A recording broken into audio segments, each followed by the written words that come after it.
بسم اللہ الرحمن الرحیم۔ السلام علیکم ورحمۃ اللہ وبرکاتہ۔ کیسے ہیں آپ سب؟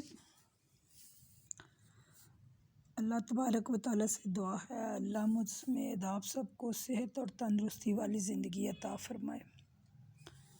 آج سورۃ بقرہ کی آیت نمبر 108 اور 109 آپ کے سامنے پڑھوں گی۔ اللہ تعالیٰ سے دعا ہے اللہ پاک صحیح پڑھنے اور اس پر عمل کرنے کی توفیق عطا فرمائے۔ ام تريدون ان تسألوا رسولكم كما سئل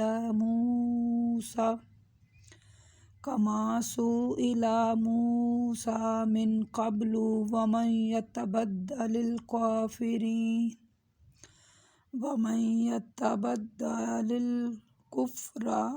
بالإيمان فقد ضل سواء السبيل ود كثير من أهل الكتاب لو يردونكم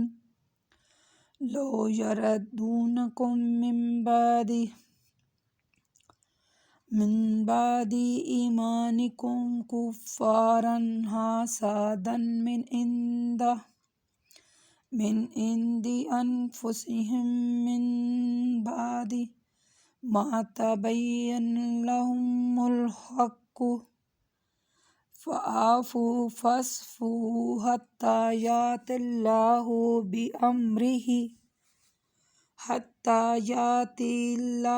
بأمره إن الله على كل شيء قدیر۔ صدق اللہ العظیم۔ ام تريدون، اے ایمان والو کیا تم یہ چاہتے ہو کہ اپنے رسول سے سوال پوچھو۔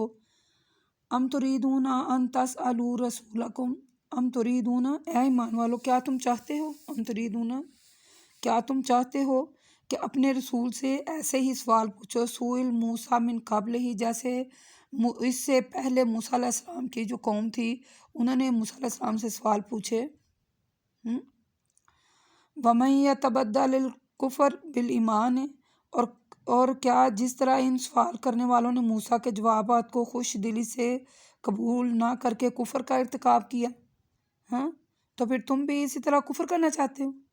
قرآن پاک میں اللہ تعالیٰ فرما رہے ہیں ام تريدون ان تسألوا رسولکم، سورۃ بقرہ آیت نمبر 108۔ اللہ پاک فرماتے ہیں قرآن پاک میں کہ اے ایمان والو کیا تم یہ چاہتے ہو کہ اپنے رسول سے اسی طرح سوال پوچھو جیسے موسیٰ علیہ السلام کی قوم نے حضرت موسیٰ علیہ السلام سے سوال پوچھے تھے اور پھر اس پر عمل بھی نہیں تھا کیا۔ ود کثیر من اہل الکتاب لو یردونکم، اس طرح کہ وہ جو انہوں نے کفر کیا اس کے بعد کہ وہ کفر کرنے لگے نا، تو جو شخص ایمان کے بدلے کفر کو اختیار کرے گا وہ سیدھا راستے سے بھٹک گیا۔ اور خبردار ہو جاؤ، بہت سے اہل کتاب حق ظاہر ہو جانے کے بعد بھی محض اپنے قلبی حسد کی بنا پر یہ چاہتے ہیں کہ کاش وہ تم کو تمہارے ایمان لانے کے بعد کافر بنا دیں۔ تو ایمان والو تم ان کی باتوں پر صبر کرو اور انہیں معاف کرتے رہو اور درگزر کرتے رہو یہاں تک کہ اللہ تعالیٰ اپنا کوئی اور حکم صادر فرما دے۔ ان اللہ علی کل شیء قدیر، بے شک اللہ تعالیٰ ہر چیز پر قادر ہے، اور بے شک اللہ اگر چاہتا ہے تو ان کو نست و نبود کر دیتا، اور اللہ ہر چیز پر قادر ہے۔ یہ جو آیتیں ہیں نا دو، یہ اللہ تبارک و تعالیٰ نے سلسلے میں اتاری ہیں کہ حضرت موسیٰ علیہ السلام کی جو قوم تھی نا وہ حضرت موسیٰ علیہ السلام سے بہت سوال کرتے تھے۔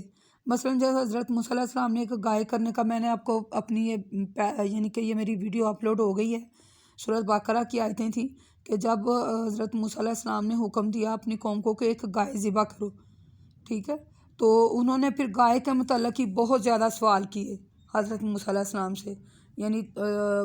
سورۃ بقرہ کی آیت نمبر جو ہے یہ 68 تھا 71 میں، یہ گزر گیا کہ ایک مرتبہ انہوں نے تو حد ہی کر دی، حد یہ کرتی کہ حضرت موسیٰ علیہ السلام سے سوال کرنے لگے ہم تو اللہ کو کھلم کھلا دیکھنا چاہتے ہیں، یہ اللہ پاک نے سورۃ نساء میں آیت نمبر 153 میں بھی اللہ تعالیٰ نے فرمایا ہے، یعنی یہ کہا ہے کہ حضرت موسیٰ علیہ السلام کی قوم نے تو حد یہ کر دی کہ اللہ کہتے ہیں ہم تو اللہ کو کھلم کھلا دیکھنا چاہتے ہیں۔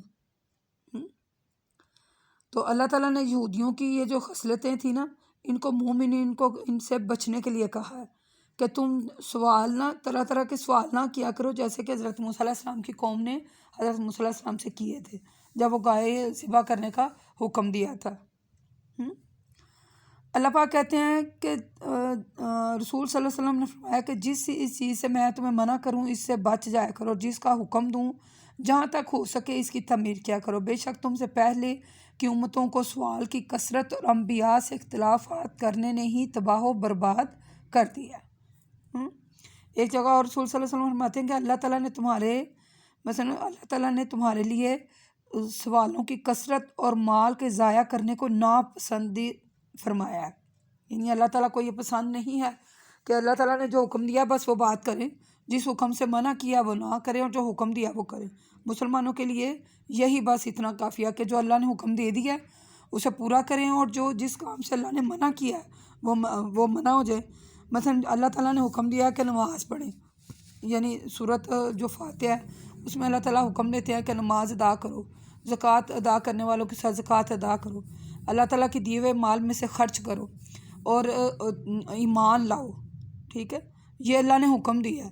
تو اگر اللہ تعالیٰ منع کر رہے ہیں کہ شراب پینا حرام ہے تو شراب نہ پئیں، شرک کرنا گناہ ہے شرک نہ کریں، والدین کی نافرمانی کرنا صغیرہ گناہوں میں شامل ہے، تو والدین کی نافرمانی نہ کریں، یعنی ان کاموں سے اللہ نے منع کیا ہے وہ کام نہ کریں، اور جس کام کرنے کا اللہ نے حکم دیا ہے وہ آپ کام کریں۔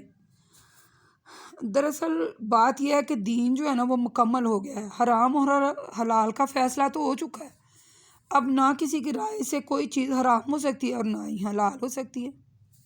کیا خیال ہے؟ تاہم ایسی جو چیزیں ہیں ان کے متعلق سوال نہیں کرنا چاہیے جن کا ذکر قرآن اور حدیث میں نہیں ملتا۔ اللہ تعالیٰ مثلا جیسے میں نے ابھی آپ کو بتایا کہ اللہ نے شرک سے منع کیا ہے تو ہمیں شرک نہیں کرنا چاہیے، حتی الوسیع اس سے بچنے کی کوشش کرنی چاہیے، ٹھیک ہے۔ اللہ تعالیٰ ہم سب کو اپنی پیروی کرنے کی توفیق دے اور ہمیں سچا اور پکا مسلمان بنا دے، اور آپ سے بھی میری درخواست ہے کہ آپ بھی ترجمے کے ساتھ قرآن پڑھا کریں تاکہ آپ کو پتہ چل جائے کہ اللہ پاک نے قرآن پاک میں کیا لکھا ہے۔ یہ خود بھی اس کا مطالعہ کیا کیجیے، تو پھر اسی مثلا اگر آپ مطالعہ کرتے ہیں قرآن پاک کا ترجمے سے پڑھتے ہیں تو پھر آپ کو اچھی طرح پتہ چل جائے گا کہ کن باتوں سے اللہ نے منع کیا ہے اور کن کاموں کو اللہ نے کرنے کا حکم دیا ہے۔ وَمَا إِلَيْنَا إِلَّا الْبَلَاغُ الْمُبِينُ وَقُولُوا قَوْلِي هَٰذَا أَسْتَغْفِرُ اللَّهَ۔ میری جیسے ہر ویڈیو کے آخر میں آپ کو یہی کہتی ہوں کہ آپ زیادہ سے زیادہ میری ویڈیو جو ہے نا انہیں شیئر کریں، لائک بھی چلے کریں لیکن شیئر زیادہ کریں۔ مجھے نہ ہی تو آپ کے لائکس کی ضرورت ہے اور نہ ہی آپ کے سبسکرائب کی ضرورت ہے، ٹھیک ہے۔ میں اس حق میں نہیں ہوں کہ اس کو سبسکرائب کریں یا اس کو لائک کریں، میں صرف آپ سے یہی کہوں گی کہ جتنا بھی آپ زیادہ اس کو شیئر کریں گے آپ کو بھی ثواب ملے گا اور مجھے بھی ثواب ملے گا۔ جتنے لوگ میری اس ویڈیو کو سنیں گے اور اس پر عمل کریں گے آپ کو بھی ثواب ملتا رہے گا اور مجھے بھی ملتا رہے گا۔ مجھے تو نہ اس کے سبسکرائب کی ضرورت ہے اور نہ ہی مجھے اس کے لائکس کی ضرورت ہے۔ میں یہ جو کام کر رہی ہوں اللہ کے حکم سے، اللہ نے مجھے چنا، میں خود کو اپنے آپ کو بہت قسمت والی سمجھتی ہوں کہ اللہ تبارک و تعالیٰ نے مجھے اس کام کے لیے چنا۔ میں اپنے رب کا جتنا شکر ادا کروں اتنا ہی کم۔ تو میری آپ سے یہی درخواست ہے کہ میرے اس ویڈیو کو شیئر زیادہ کریں تاکہ جتنے لوگ میرے اس قرآن کی تفسیر کو سنیں گے اور اس پر عمل کریں گے آپ کو بھی ثواب ہوگا اور اللہ مجھے بھی اس کا اجر عطا کریں گے۔ وَمَا إِلَيْنَا إِلَّا الْبَلَاغُ الْمُبِينُ۔